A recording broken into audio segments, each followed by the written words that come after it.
Olá pessoal, aqui é o Alex Marcionita, começando mais um vídeo no canal.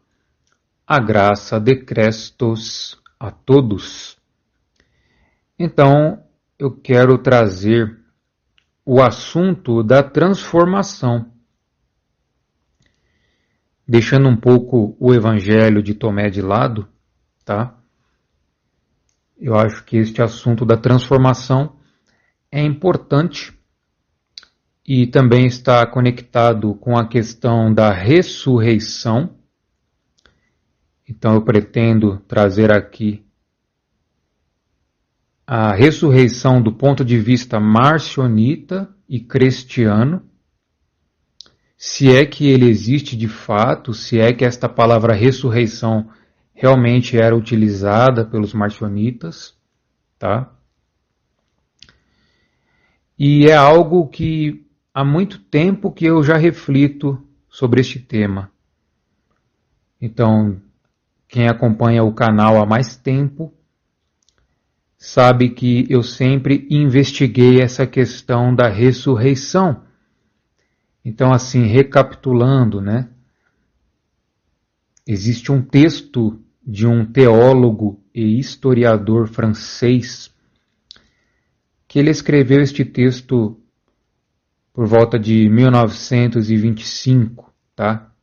Ele era francês, chamado Joseph Tourmel. E ele escreve sobre o Evangelho de João.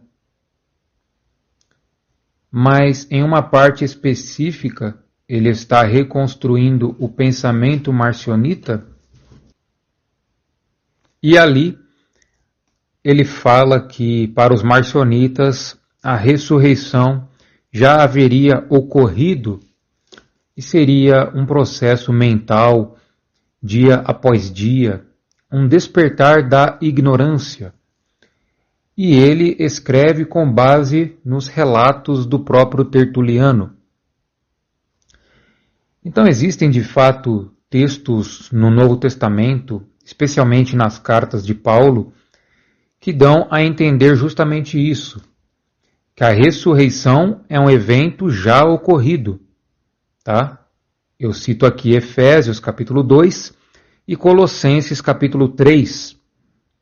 Mais para frente, se der tempo neste vídeo, a gente analisa especificamente essas passagens.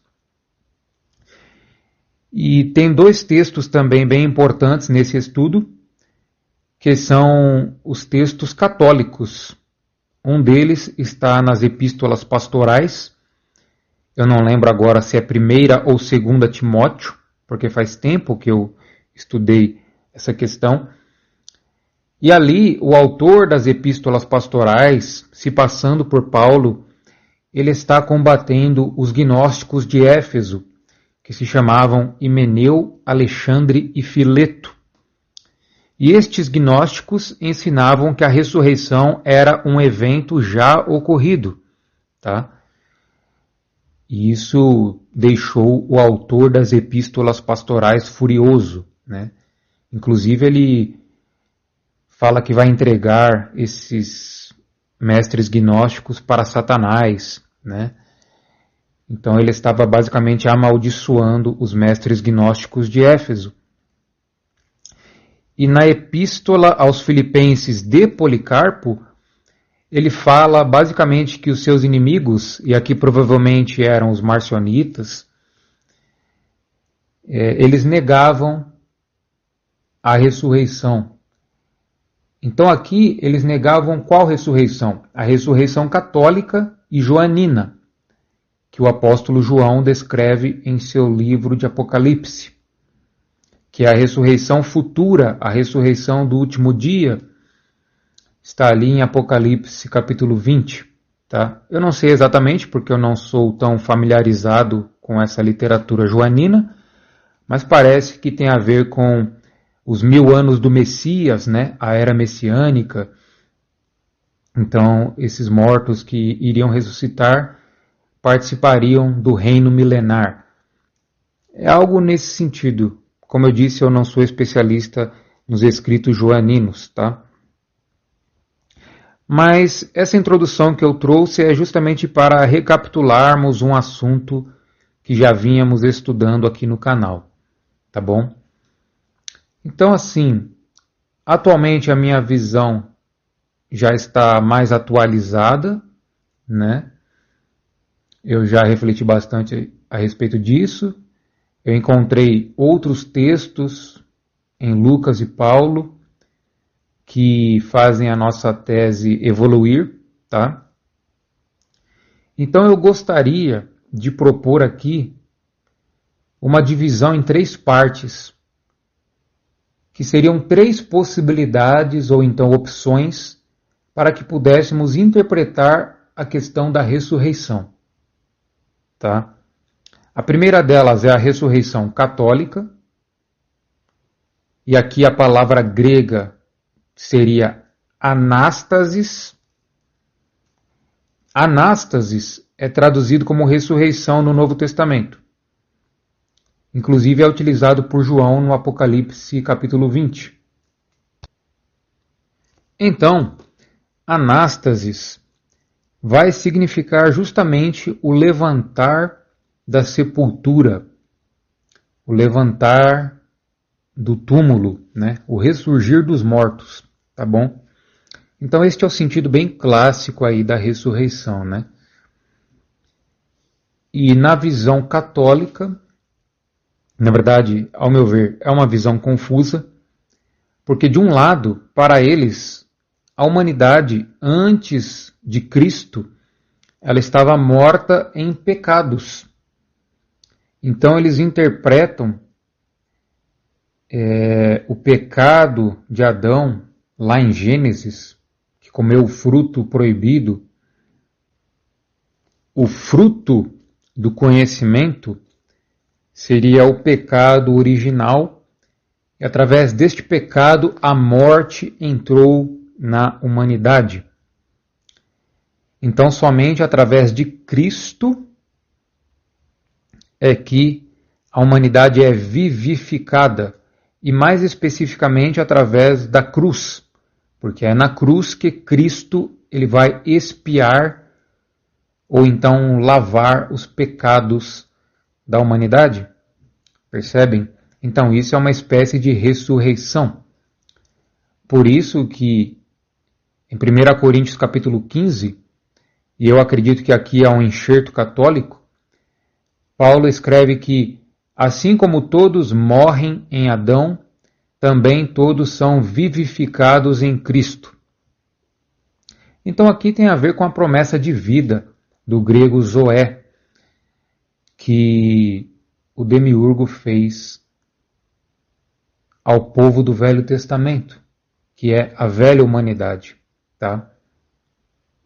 E também tem a ressurreição física do último dia, que é um conceito desenvolvido pelo apóstolo João, principalmente em seu livro Apocalipse. Tá, esta seria a primeira opção. A segunda opção também aparece no Novo Testamento. E por algum motivo que eu desconheço, eles também traduziram como ressurreição. Porém, no original grego, a palavra é diferente. Então, percebam aqui o que eu estou dizendo. Existem 2 palavras no Novo Testamento que, quando olhamos na versão em grego, são 2 palavras diferentes. Uma é anástasis e a outra é egeiro, tá? Egeiro. Eu já vou explicar o significado dela. E as 2 recebem a mesma tradução, como ressuscitar, ou então ressurreição. Porém, o egeiro é um verbo. E talvez o seu principal significado, tá? A tradução mais correta seria o quê? O despertar. Ou seja, alguém que estava em sono profundo, que estava dormindo e que despertou. Então, esta ressurreição do verbo grego egeiro é um despertar, ou então um despertamento, tá? E aqui eu vejo muitas semelhanças com os gnósticos, porque os gnósticos utilizavam muito este conceito de que o ser humano estava como se fosse em um sono profundo, ou então numa espécie de pesadelo, que eles relacionam com a matéria, tá? Ou seja, o sono da matéria. Para eles, o espírito estava aprisionado na matéria. Daí entram ali as especulações filosóficas dos gnósticos. Eles vão dizer que esta humanidade espiritual habitava o pleroma, e então ela caiu, talvez tenha alguma associação com a queda de Sofia, né? E foi aprisionada na matéria. E assim ela caiu em esquecimento. Ela, devido à ilusão da matéria, ela se esqueceu de sua origem divina e ela esqueceu até mesmo como retornar ao pleroma. Por isso que Cristo teve que vir para despertar a humanidade de seu sono profundo, para tirá-la de seu esquecimento, devolvê-la à memória de sua origem divina e despertar dentro dela a centelha divina, tá? E este seria o processo da aquisição da gnose, que é o conhecimento. Então, assim, eu falei de uma maneira bem superficial, porque eu também não sou especialista em gnosticismo, tá? Mas, basicamente, esta seria a crença gnóstica. E, inclusive, no Evangelho da Verdade, atribuído aos gnósticos valentinianos, existem textos assim, que falam que Cristo fez o despertar, porque a humanidade estava em sono profundo e em esquecimento, do grego leté. E basicamente essa é a visão gnóstica, tá? De que a ressurreição ela já ocorreu, e aqui existe um paralelo com os marcionitas, e ela ocorre através de Cristo, seja através de sua palavra, né, o Logos, ou então do chamado que Cristo faz. Cristo faz um chamado para que as pessoas despertem, busquem conhecimento, sabe? Então também é uma ressurreição já ocorrida na mentalidade gnóstica, na visão gnóstica, né? Então assim, eu estou colocando como uma visão gnóstica, mas talvez tivesse uma origem marcionita, essa visão da ressurreição como um despertar. Por que isso? Porque este verbo, egeiro, ele aparece nas cartas de Paulo. Efésios capítulo 2, Colossenses capítulo 3, ele está ali. Então talvez Paulo utilizasse esta linguagem, tá bom? Como um despertamento de uma humanidade que estava em ignorância. O sono representa a ignorância, tá? Ou seja, uma mente que ainda não havia recebido a iluminação. Uma mente cega, uma mente em trevas, tá? Uma mente que não possuía o conhecimento nem a sabedoria. Então isso é uma hipótese, eu não estou dizendo que de fato isso aqui seja marcionita, tá bom? Daí a terceira opção, e essa aqui eu acho que ela é praticamente incontestável, mas é óbvio que as pessoas podem contestar, eu digo para mim, tá? Eu acho que essa aqui é a que eu vejo mais firmeza, é a que eu vejo mais coerência, até mesmo dentro dos textos contidos no Evangelho de Lucas e nas cartas de Paulo. A terceira opção não é exatamente a palavra ressurreição, mas sim transformação, que vem de uma palavra grega que é metamorfoses. E ela aparece nas cartas de Paulo, 2 Coríntios capítulo 3, versículo 18, Romanos capítulo 12, versículo 2, e também a passagem da transfiguração de Crestos, que ao meu ver simboliza essa metamorfoses, tá? Quando a luz que resplandece dissipa as trevas, tá bom? Então assim, como eu surgi como eu cheguei até este entendimento da metamorfose? Porque tem alguns dias eu estava pensando sobre essas duas palavras gregas que foram traduzidas como ressurreição e tentando captar o sentido que o apóstolo queria dar quando ele falava de ressurreição. E por incrível que pareça, o sentido é justamente esse. É o sentido da transformação. Porque eu falo que isso tem muito mais base nos textos canônicos do Novo Testamento do que as duas outras opções. Porque vários textos permitem essa leitura. Por exemplo, não se coloca vinho novo em odres velhos. O vinho novo deve ser colocado em odres novos. Ou seja, aqui Crestos está nos chamando, está nos convocando para uma mudança em nossa mente. Então, assim, tudo se resume ao abandonar a velha humanidade, e humanidade no grego é anthropos.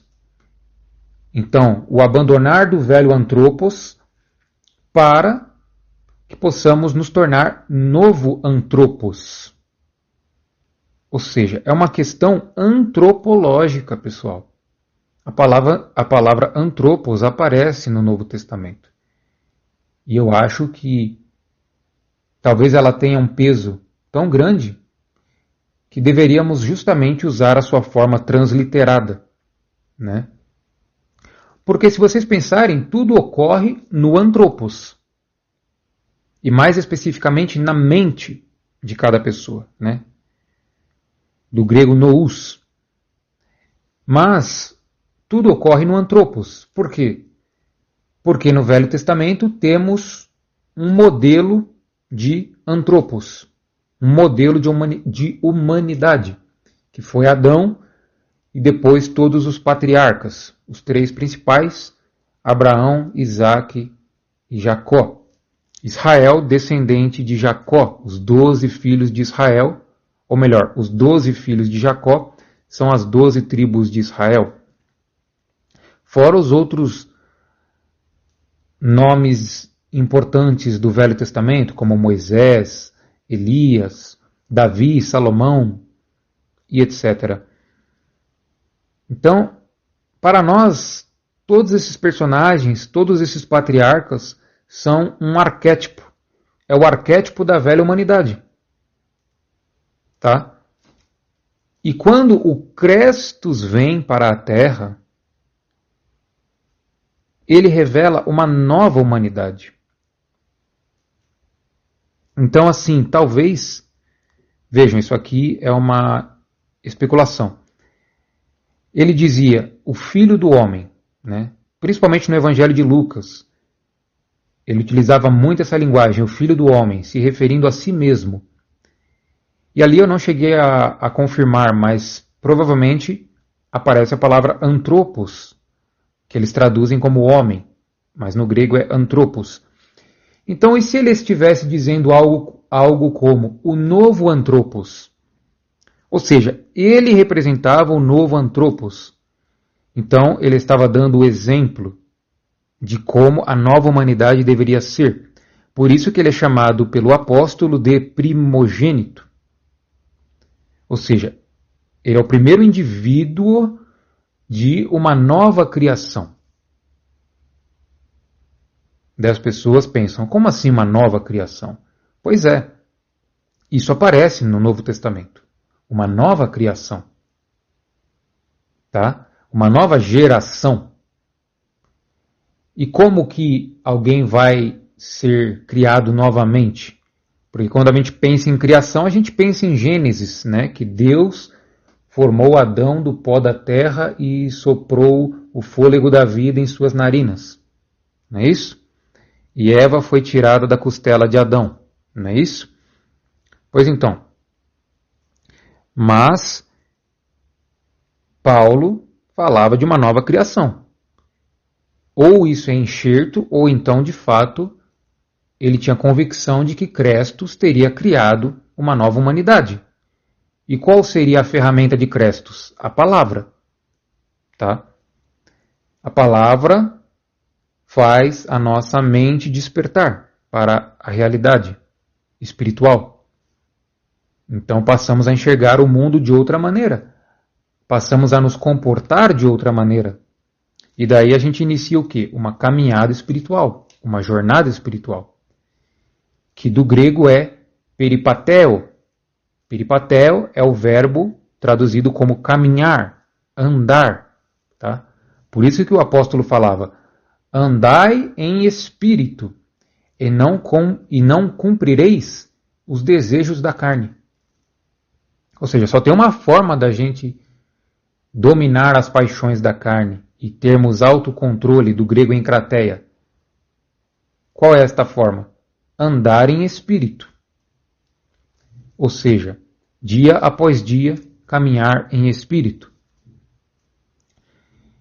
Então, Crestos pode ter sido o primogênito dessa nova criação, dessa nova humanidade. Tá? E obviamente que essa questão é muito mais profunda porque envolve o esvaziamento, a morte do ego, o despojar da velha humanidade, é o despojar do orgulho, da vaidade, percebem? Quando a gente anula em nossa mente a avareza, porque a avareza é o apego com as coisas terrenas, então é justamente a avareza que nos faz inclinados para aquilo que é velho, ou seja, para aquilo que representa as trevas do passado. Entendem? Então, assim, não é um processo que é como um estalar de dedos. Envolve justamente esse processo de mortificação. Então, por isso que quando eu falo aqui da morte, da mortificação, obviamente que é em sentido metafórico, é matar o velho homem em nossa mente, correto? E por isso que isso aqui é outra questão profunda. Para vocês verem a bagunça que os pais da igreja fizeram no cristianismo. Porque a morte, ou ela é algo desejável, e ela significa a morte do velho homem dentro de nós, ou então a morte é o estado pecaminoso no qual a humanidade estava por causa do pecado de Adão.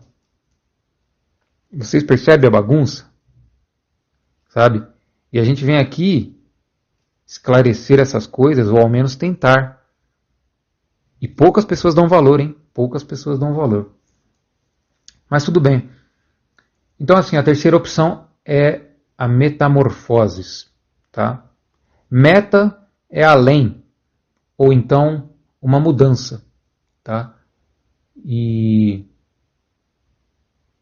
morfê é forma, ou então formato. Ou seja, existia uma antiga forma e ela foi mudada em uma nova forma. E que forma é essa, pessoal? É justamente o que eu estou explicando para vocês.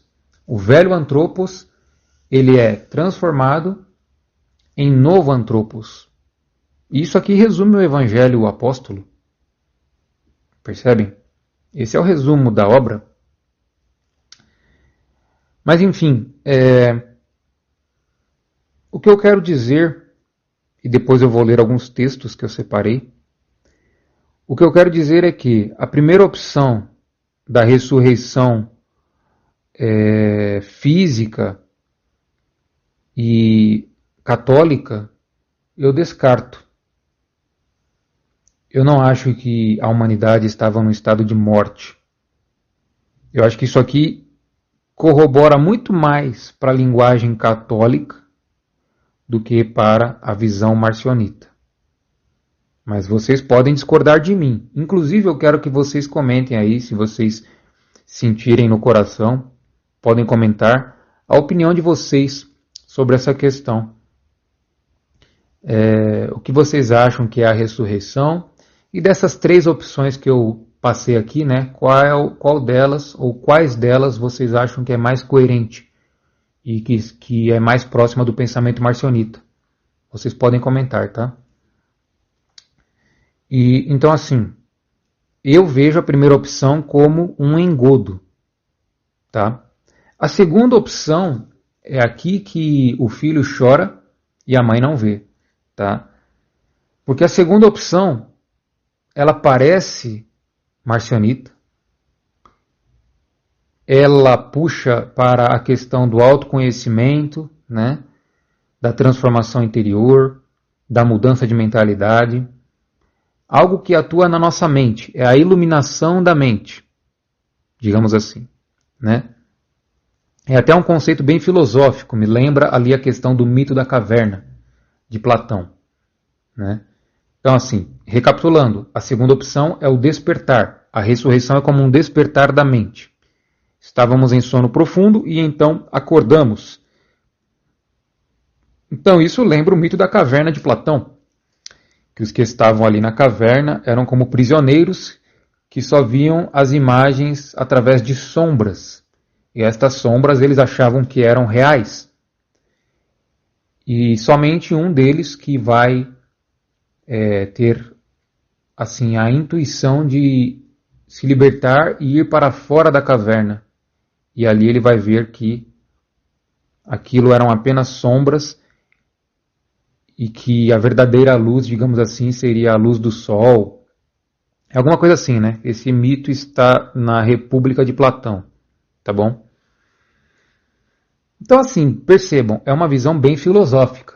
Eu não estou dizendo que não é marcionita. Pode até ser que seja, tá? Agora, qual seria a minha crítica a esta visão? A minha crítica é que justamente os gnósticos de Alexandria, do século II, Valentim, Basílides, Carpócrates, os setianos, e aqui eu vou falar especificamente dos valentinianos, porque eu sei que eles focaram muito nessa questão. Eu acho que eles priorizaram demais essa ideia do despertar, de que estávamos em esquecimento, tá? E que tudo se resume à gnose, né? O conhecimento. Mas eles deixaram de lado a parte da transformação real. Porque a transformação, como eu expliquei, não é um estalar de dedos.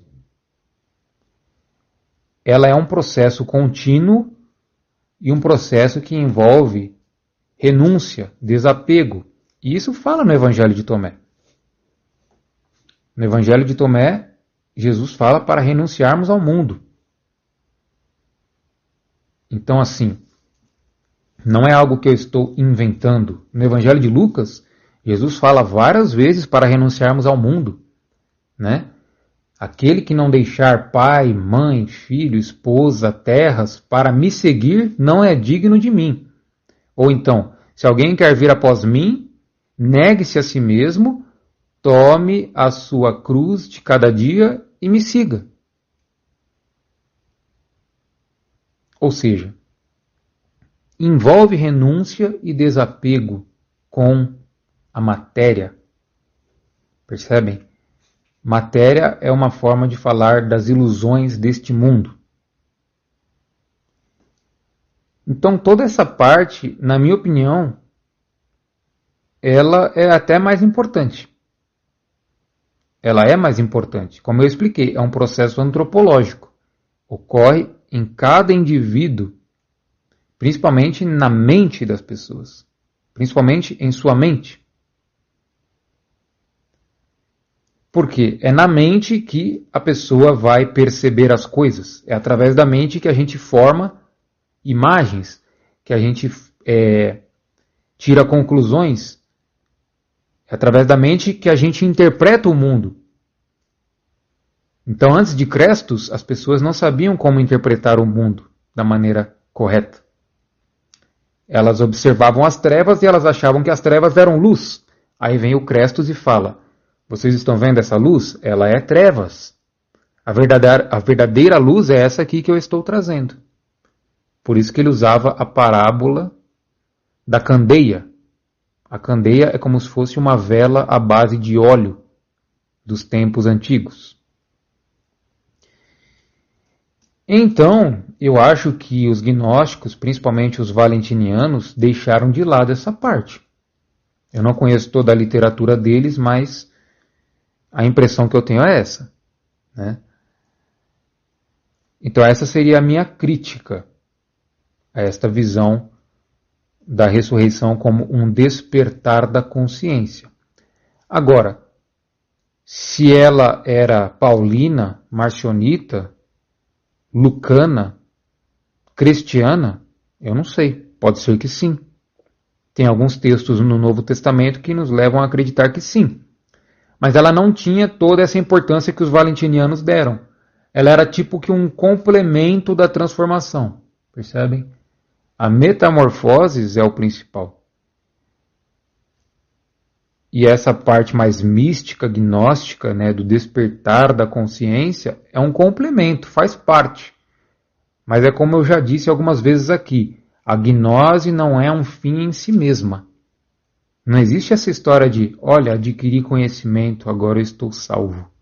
Olha, eu adquiri conhecimento, agora eu estou iluminado. Eu acho que isso aqui é reduzir o evangelho a um movimento puramente intelectual e filosófico. Porque os filósofos também falavam de conhecimento. Mas isso meio que ignora toda essa outra parte que eu estou falando, tá bom? Então é isso, eu não vou deixar nada aqui como uma conclusão absoluta. Se eu tivesse que escolher uma das três opções, eu escolheria a metamorfose, tá? E talvez o despertar como um complemento da metamorfose. Mas o despertar como um fim em si mesmo, eu não vejo sentido, tá bom? Beleza. Então agora eu vou trazer 3 textos para que as nossas ideias fiquem mais claras, para elucidarmos a nossa mente. Então o primeiro deles está em Lucas capítulo 13, versículos 20 e 21. Tá? Então, está escrito assim: Crestus disse outra vez: A que compararei o reino de Deus? É semelhante ao fermento que uma mulher, tomando-o, escondeu em 3 medidas de farinha, até que tudo levedou. Então vejam, irmãos e irmãs, que coisa interessante. Aqui é uma parábola de Crestus, que está em Lucas capítulo 13, e deixa eu informar-lhes, existe um dito no Evangelho de Tomé praticamente igual a esta parábola, o dito 96, tá? Somente a título de curiosidade. Então esta parábola é sobre o pão fermentado. Quando no final ele fala que tudo levedou, levedar é a mesma coisa que fermentar, tá? Então, o reino de Deus é como uma mulher que ela mistura a farinha do pão com fermento. Ou seja, ela está criando pão fermentado. Vejam que coisa interessante. Então, a minha interpretação do texto é qual? Que, basicamente, este pão fermentado simboliza a transformação. É a transformação da matéria. Porque o pão sem fermento é o pão ázimo, que é justamente o pão que o demiurgo Jeová adorava lá no Velho Testamento. O pão utilizado em festas e rituais era o pão ázimo. Jeová não permitia pão fermentado em seus rituais sagrados, digamos assim. Isso usando a linguagem dele próprio, né? Então, eu não sou especialista em Velho Testamento, mas eu imagino que a oferta do pão, do altar, das festas, dos pães, do próprio Êxodo, né, a Páscoa judaica, eles utilizam o pão ázimo, o pão sem fermento. Então, para Jeová, o pão fermentado simboliza a corrupção da matéria, porque o fermento transforma o pão. Mas é curioso, né? Porque o Crestus dizia que o reino de Deus é igual ao pão fermentado. Será que as pessoas cristãs que gostam ali do Velho Testamento já pararam para observar essa contradição? Que Jeová gosta do pão ázimo e Crestus fala que o reino de Deus é pão fermentado? Eu estou louco? Ou isso aqui é uma contradição evidente na Bíblia? Então, assim, mas isso aqui a gente só compara com o Velho Testamento para as pessoas verem que Jeová e Crestus são diferentes. Somente por causa disso. Porque para nós aqui o que mais importa é a transformação que está sendo falada aqui. Então vejam, reino de Deus é um termo estranho, né? Aqui é sobre a transformação, pessoal. Ou então o terceiro céu. Mas, ao meu ver, isso aqui puxa muito mais para a transformação, tá? Algo interior que acontece dentro de nós. Percebem? Então, o fermento é a palavra, é o Crestus em nós que nos transforma por dentro. É a mudança de um estado para outro, ou seja, o velho antropos que é transformado em novo antropos. Então, essa é a parábola do pão fermentado, tá? Agora eu trouxe para vocês o Evangelho de Filipe. Então vejam como este é um texto gnóstico de Nag Hammadi. E eu trouxe aqui para que a gente dê uma olhada. Ele tem algumas partes interessantes. Para falar a verdade, é um evangelho meio confuso. Tem umas coisas bem estranhas ali, bem obscuras. Mas tem partes interessantes. Ele pode ter preservado algum tipo de pensamento marcionita em sua estrutura. Tá? Então, assim, o que está escrito ali? Ninguém pode ver nada das coisas que realmente existem, a menos que se torne como elas. Você viu o Espírito e se tornou o Espírito. Você viu Cristo e se tornou Cristo. Você viu o Pai e se tornará Pai. Então vejam como a gente precisa interpretar as coisas. Esse texto está dizendo justamente aquilo que eu havia falado, que quando Crestus vem à Terra, ele revela algo novo, nunca antes visto. É algo inédito, é uma novidade, é uma revolução no pensamento. E não confundam aqui com revoluções políticas, sociais, nada disso, tá? É apenas uma forma de dizer o impacto que Crestus teve na humanidade. E quando a gente vê Crestus, a gente vê o exemplo de Crestus, a gente vê como ele fala, como ele age, como ele pensa, a gente se torna igual a ele. Ele para nós é o exemplo, ele é o eikon, que é imagem no grego. O que o apóstolo escreve em 2 Coríntios capítulo 3, versículo 18? Que nós, com o rosto descoberto, refletimos como um espelho a imagem de Crestus. Ou seja, um espelho é aquilo que reflete exatamente a mesma imagem. Por isso que no Evangelho de Filipe está escrito, você viu o Espírito e se tornou Espírito. Você viu Cristo e se tornou Cristo. Então, assim, quando a gente aprende com aquele que é espiritual, nós nos tornamos espirituais. Quando a gente aprende com Crestus, nos tornamos cristianos, correto? Aqui eu discordo do texto, porque ali fala que nos tornamos Cristo. Isso é uma visão gnóstica que eu discordo, né? Eu diria que Crestus Crestus está em nós, tá? Em nós. Mas não que sejamos Crestus, tá? Crestus eu acho que é um título que cabe somente ao primogênito. Os irmãos espirituais do primogênito são os cristianos. Eu diria dessa forma, tá?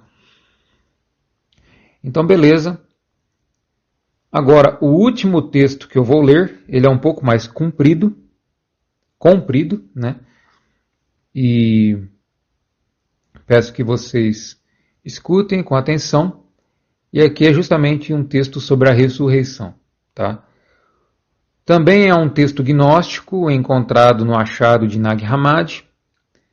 Ele é um texto ali da metade do século II e chama Tratado da Ressurreição.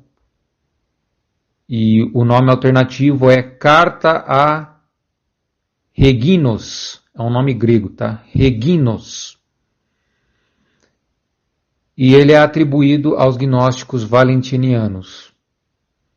Então está escrito assim: O Salvador absorveu a morte. Disso você não é considerado ignorante, pois ele deixou de lado o mundo que perece. Ele se transformou em um éon imperecível e se elevou, absorvendo o visível pelo invisível, e nos deu o caminho da nossa imortalidade. Então, de fato, como disse o apóstolo, sofremos com ele, ressuscitamos com ele e subimos ao céu com ele. Ora, se nos manifestamos neste mundo, revestidos dele, somos seus raios e somos abraçados por ele até o nosso ocaso, isto é, a nossa morte nesta vida. Somos atraídos para o céu por ele, como raios pelo sol, sem sermos impedidos por nada. Esta é a ressurreição espiritual que absorve o psíquico da mesma forma que o carnal. O que é então a ressurreição? É sempre a revelação daqueles que ressuscitam. Pois, se você se lembra de ter lido no Evangelho que Elias apareceu e Moisés com ele, não pense que a ressurreição seja uma ilusão. Não é uma ilusão, mas sim a verdade. Aliás, seria mais apropriado dizer que o mundo é uma ilusão do que a ressurreição que se tornou realidade por meio de nosso Senhor e Salvador Jesus Cristo. Mas o que estou dizendo agora? Os que estão vivos morrerão. Como podem viver em uma ilusão? Os ricos empobreceram e os reis foram depostos. Tudo está sujeito à mudança. O mundo é uma ilusão, para que eu não me irrite demais com as coisas. Mas a ressurreição não possui esse caráter mencionado, pois é a verdade que permanece firme. É a revelação do que é a transformação das coisas e a transição para a novidade, pois a imperecibilidade desce sobre o perecível. A luz flui sobre as trevas, absorvendo-as, e o pleroma preenche a deficiência. Esses são os símbolos e as imagens da ressurreição. É ele quem realiza o bem. Tá, então esse é o texto. Ele é bem interessante. É um pouco confuso, vamos falar a verdade. é um pouco confuso, tá? Mas precisamos interpretar também algumas partes, né? E tem coisas interessantes, coisas relevantes para nós, tá bom? Então, assim, o que está dizendo em geral aqui? Ele está explicando o que é a ressurreição.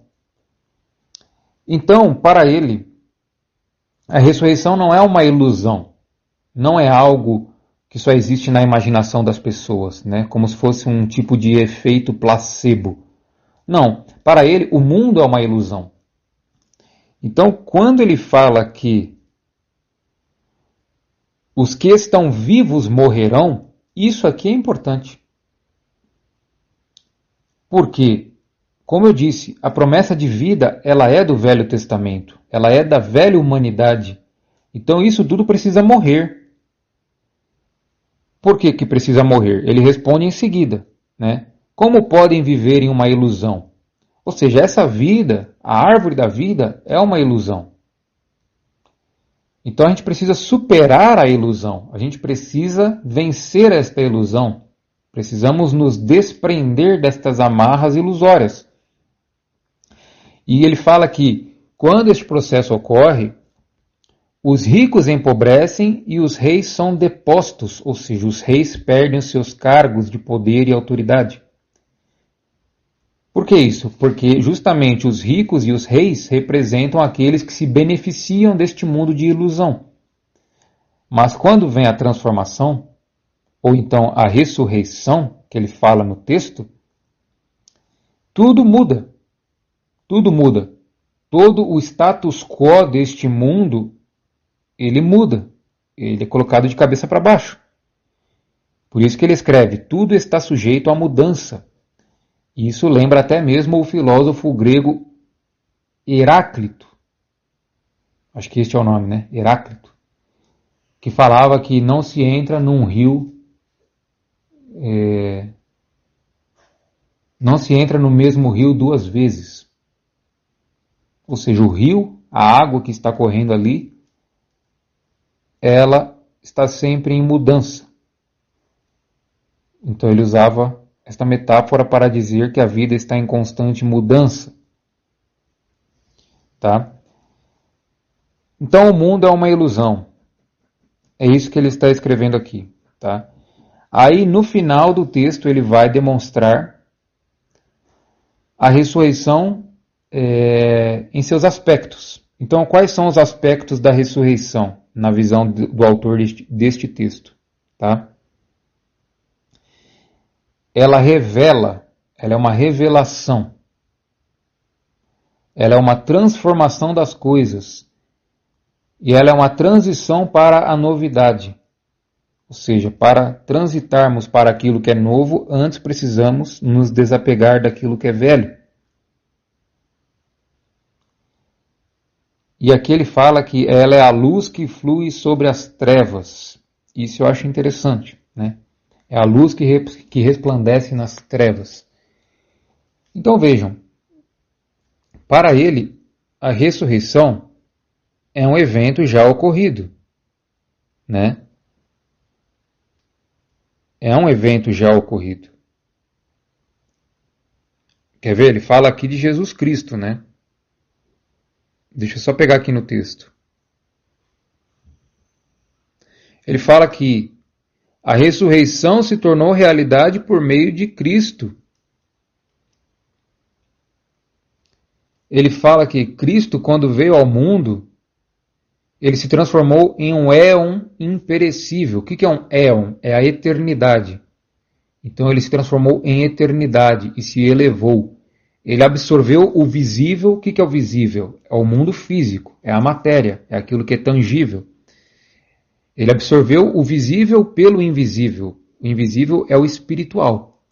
Ou seja, ele preencheu a matéria com o espírito. Ele substituiu a matéria pelo espírito. Isso aqui é uma metáfora, né?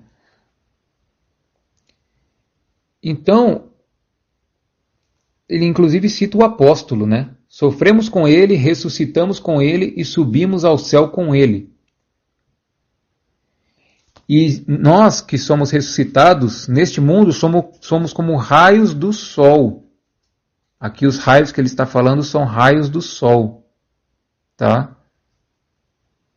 Então somos raios do sol no mundo e somos atraídos para o céu por ele. Ou seja, quem participa da ressurreição de Cristo também mora no mesmo local que Cristo, que é o céu. Isso aqui eu estou falando a visão do autor do texto, tá? E olha só, ele deixa bem claro aqui que ele acreditava numa ressurreição já ocorrida. Ele escreve: esta é a ressurreição espiritual que absorve o psíquico da mesma forma que o carnal. Ou seja, o psíquico e o carnal representam a velha humanidade. A partir do momento que a humanidade passa pela ressurreição espiritual, as categorias do psíquico e do carnal são absorvidas, ou seja, são transmutadas em espírito. Deixam de existir para dar lugar às coisas espirituais. Então vejam a diferença do pensamento gnóstico para o pensamento católico. Para os católicos, a ressurreição representa uma expiação de pecados ou então uma ressurreição física do último dia. Né? Mortos literalmente levantando do túmulo com corpos imperecíveis, com corpos imortais. Então esse é um literalismo, é uma leitura dogmática que tira todo o brilho do texto, né? Já no caso, a ressurreição gnóstica é muito parecida com aquilo que eu estou falando, tá? É quando Crestos, com sua palavra, com o seu exemplo, vai causar uma transformação em nós, principalmente na nossa mente. Então a gente vai perceber que o mundo é uma ilusão e nós seremos como luz em meio às trevas, tá? Somos luz em meio às trevas. Então é isso, eu vou encerrar por aqui. Eu quis trazer esse texto gnóstico não porque eu concorde com tudo que ele está dizendo aqui, eu acho que ele se contradiz, inclusive, em algumas partes do texto. Eu acho que é uma tradição tardia, da metade do século II, que já havia confundido conceitos. Uma hora ele fala que a morte é ruim, outra hora ele fala que a morte é necessária, porque a ressurreição causa a morte. Percebem como as coisas foram sendo adulteradas? Eu não estou dizendo que ele era um agente católico adulterando conceitos marcionitas, mas ele pode ter se confundido. Ele pode ter recebido influência de fontes não confiáveis e acabou confundindo as ideias. Mas eu vejo dessa forma. Eu acho que ali ele preservou um núcleo interessante de demonstrar que a ressurreição já ocorreu, que ela tem a ver com a renovação, com a transformação, que é a luz que resplandece nas trevas, que é um estado espiritual que Crestos trouxe do terceiro céu para nos resgatar, porque estávamos vivendo uma ilusão neste mundo. Eu acho que tudo isso é válido, tá?